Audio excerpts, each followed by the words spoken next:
നമസ്കാരം. ഇന്ന് നമ്മൾ പരിശോധിക്കുന്നത് ഒരു ഒരു ഇൻട്രസ്റ്റിംഗ് ആയ സുപ്രീം കോടതി വിധിയാണ്. ഒരു പ്രൈവറ്റ് ടോൾ കമ്പനി UPP ടോൾവേസ് എന്ന് പറയും. അവരും പിന്നെ മധ്യപ്രദേശ് സർക്കാരിന്റെ റോഡ് ഡെവലപ്മെന്റ് കോർപ്പറേഷൻ MPRDC ഇവർ തമ്മിലുള്ളൊരു തർക്കം. സംഭവം എന്താണെന്ന് വെച്ചാൽ മധ്യപ്രദേശിലെ ഒരു റോഡ് പ്രോജക്റ്റ് അതൊരു BOT ടൈപ്പ് കരാറായിരുന്നു. Build operate transfer. അതെ. അപ്പോ ഇവർക്കൊരു പ്രശ്നം വന്നപ്പോൾ എവിടെ പോയി കംപ്ലൈന്റ് ചെയ്യണമെന്നുള്ള ഈ തർക്കം, അതായത് കരാറിൽ പറഞ്ഞിട്ടുള്ള പ്രൈവറ്റ് ആർബിട്രേഷൻ വേണോ അതോ സ്റ്റേറ്റ് ഗവൺമെന്റിന്റെ നിയമമനുസരിച്ചുള്ളൊരു സ്പെഷ്യൽ ട്രൈബ്യൂണലിൽ പോണോ? അതെ, ഇതൊരു പ്രധാന നിയമപ്രശ്നം തന്നെയാണ്. നമ്മൾ ഒരു കരാറിൽ ഒപ്പിടുമ്പോൾ അതിലെ വ്യവസ്ഥകൾക്കാണോ പ്രാധാന്യം, അതോ ഒരു പ്രത്യേക സംസ്ഥാന നിയമമുണ്ടെങ്കിൽ അതിനാണോ മുൻഗണന? ഇവിടെ അതാണല്ലോ വിഷയം. അതെ അതെ. ഈ പ്രൈവറ്റ് കമ്പനി അവര് കരാർ പ്രകാരം ഒരു പ്രൈവറ്റ് ആർബിട്രേഷൻ തുടങ്ങി. പക്ഷെ ഹൈക്കോടതി അത് സമ്മതിച്ചില്ല, റദ്ദാക്കി. ഓഹോ. അതിന് എതിരെയാണ് അവർ സുപ്രീം കോടതിയിൽ പോയത്. നമുക്കിതിന്റെ വിശദാംശങ്ങളിലേക്കൊന്ന് കടക്കാം. ശരി. അപ്പോ കഥ തുടങ്ങുന്നത് ഈ പ്രോജക്റ്റിന്റെ കോസ്റ്റ് കൂടിയപ്പോ UP ടോൾവേസ് ഒരു ഏകദേശം 280 കോടി രൂപ കൂടുതൽ ചോദിച്ചു. ഓക്കെ, വലിയ തുകയാണല്ലോ. അതെ. അവരാദ്യം പോയത് മധ്യപ്രദേശിൽ തന്നെയുള്ള ഒരു സർക്കാർ സംവിധാനത്തിലേക്കാണ്, MPAT, മധ്യപ്രദേശ് ആർബിട്രേഷൻ ട്രൈബ്യൂണൽ. അതെ, അത് 1983 ഒരു സംസ്ഥാന നിയമം വെച്ചുണ്ടാക്കിയതാണ്. ശരി. പക്ഷേ പെട്ടെന്നാണ് അവര് ആ കേസ് അവിടുന്ന് പിൻവലിച്ചിട്ട് കരാറിലെ ഒരു ക്ലോസ് നോക്കി, ക്ലോസ് 44.3.1.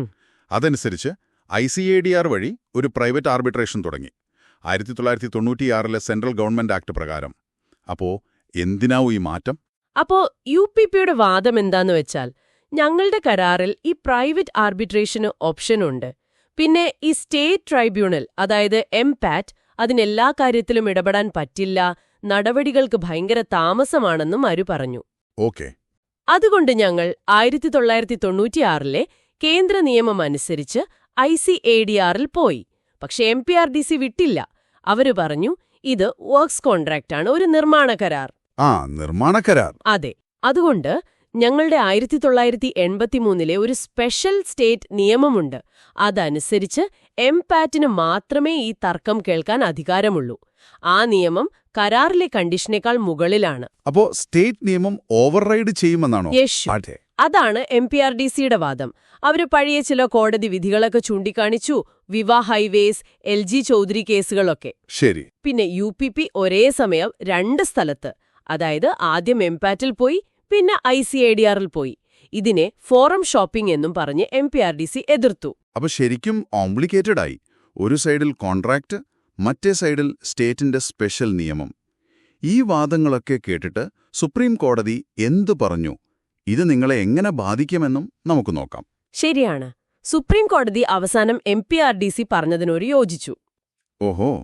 കോടതി വളരെ വ്യക്തമായിട്ട് പറഞ്ഞു, മധ്യപ്രദേശിൽ ഗവൺമെന്റോ അല്ലെങ്കിൽ ഗവൺമെന്റ് കമ്പനികളോ ഉൾപ്പെടുന്ന നിർമ്മാണ കരാറുകളിലെ തർക്കങ്ങൾ പരിഹരിക്കാൻ 1983 സംസ്ഥാന നിയമം ഒരു പ്രത്യേക സംവിധാനം, അതായത് MPAT ഉണ്ടാക്കിയിട്ടുണ്ട്. അതൊരു സ്പെഷ്യൽ ലോ ആണ്, പ്രത്യേക നിയമം. അതെ.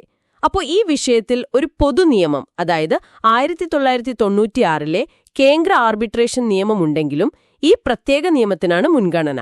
അതായത് സ്പെഷ്യൽ ലോ ജനറൽ ലോയേക്കാൾ പ്രിസൈഡ് ചെയ്യും. അതെ, അതാണ് തത്വം. അതുകൊണ്ട് കരാറിലെ ആ പ്രൈവറ്റ് ആർബിട്രേഷൻ ക്ലോസ് 44.3.1 അതിവിടെ അസാധുവാണ്. UPP തുടങ്ങിയ പ്രൈവറ്റ് ആർബിട്രേഷൻ ശരിക്കും നിയമപരമായി നിലനിൽപ്പില്ലാത്തതാണ്, നോൺ എസ്റ്റാണ് എന്ന് കോടതി പറഞ്ഞു.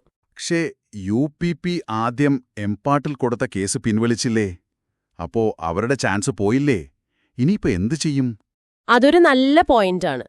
സാധാരണഗതിയിൽ ഒരു ട്രൈബ്യൂണലിലെ റൂൾസ് അനുസരിച്ച്, റൂൾ 53(3)B, പെർമിഷൻ ഇല്ലാതെ ഒരു കേസ് പിൻവലിച്ചാൽ പിന്നെ അതേ വിഷയത്തിൽ പുതിയ കേസ് കൊടുക്കാൻ പറ്റില്ല. അത് ശരിയാണല്ലോ. പക്ഷെ ഇവിടെ സുപ്രീം കോടതി കുറച്ചുകൂടി നീതിയുടെ താൽപര്യം നോക്കി. MPRDCക്ക് ഇതിൽ എതിർപ്പില്ല എന്നതും കണക്കിലെടുത്തു. അപ്പൊ ഹൈക്കോടതി വിധി ശരിവെച്ചു, അതായത് പ്രൈവറ്റ് ആർബിട്രേഷൻ പറ്റില്ല എന്ന്.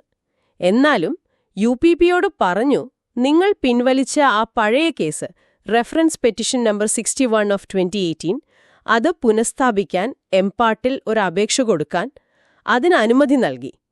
ഇതൊരു എക്സ്ട്രാ ഓർഡിനറി സ്റ്റെപ്പാണ്. ശരിയാണ്. അപ്പോൾ ഇതിൽ നിന്നുള്ളൊരു പ്രധാന പാഠം, നമ്മൾ ഗവൺമെന്റ് ബോഡികളുമായിട്ട് പ്രത്യേകിച്ച് നിർമ്മാണ കരാറുകളിൽ ഏർപ്പെടുമ്പോൾ ആ സ്റ്റേറ്റിൽ ഇതുപോലെ സ്പെഷ്യൽ നിയമങ്ങളുണ്ടോ എന്ന് ഉറപ്പാക്കണം, അല്ലേ? തീർച്ചയായും. അത് നിങ്ങൾ ശ്രദ്ധിക്കേണ്ട ഒരു കാര്യമാണ്.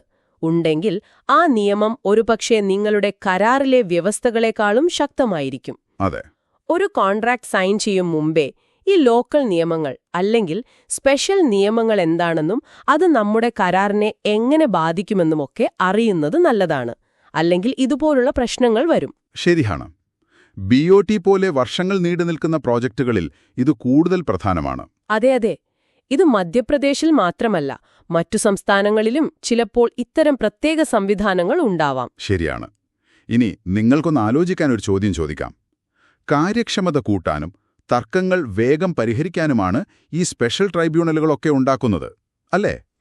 അതാണ് ഉദ്ദേശ്യം. പക്ഷേ ചിലപ്പോഴെങ്കിലും ഈ സംവിധാനങ്ങൾ തന്നെ കൂടുതൽ താമസം, തടസ്സങ്ങളൊക്കെ ഉണ്ടാക്കുന്നുണ്ടോ? ഒരു കരാർ തരുന്ന സ്വാതന്ത്ര്യവും നിയമമുണ്ടാക്കുന്നതിന്റെ പൊതുലക്ഷ്യവും തമ്മിൽ ഒരു ബാലൻസ് കണ്ടെത്താൻ കോടതികൾക്ക് എങ്ങനെയാണ് സാധിക്കുന്നത്? അതൊരു ചിന്തിക്കേണ്ട കാര്യം തന്നെയാണ്.